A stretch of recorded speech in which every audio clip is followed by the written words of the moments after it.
Tkompli titwal is-saga tal-pompi tal-petrol.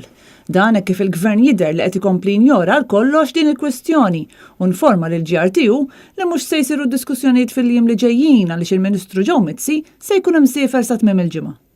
Issa l-gvern qed ikompli jgħaddab lis-sidien billi jgħid li bit-talbiet tagħhom se jollu l-prezz għall-konsumatur kif ukoll qed jgħid li żidiet li ngħataw fl-2011 kellhom ikopru żidiet tal-ispejjeż sas-sena d-dieħla.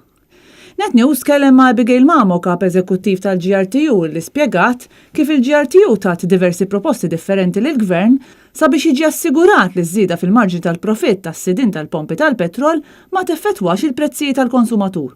Qalet ukoll li żieda li ngħataw fl-2011 kienet ta' ftit mill-leżmi, inqas minn ċenteżmu wieħed fil-litru, li parti minna kienet aġġustament għall-għoli tal-ħajja u parti żgħira biss kienet bħala għajnuna għas-sidien biex jtejbu l-faċilitajiet tagħhom.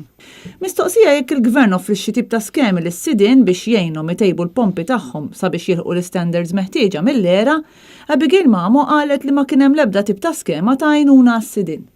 Intant il-Partit Nazzjonalista fi stqarrija qal li flok bullying fuq is-sidien tal-pompi tal-petrol jeħtieġ li tinstab soluzzjoni għal din il-kwestjoni, soluzzjoni li ma titfax iktar piżijiet fuq il-familji. L-istqarrija maħruġa mill-Viċi Kap tal-Partit Nazzjonalista David Agius u d-Deputat Edwin Vassallo tajt li l-Gvern għandu jieqaf iwebbes rasu, jiltaqa' u jiddiskuti b'serjetà mal-GRTU biex tinstab soluzzjoni.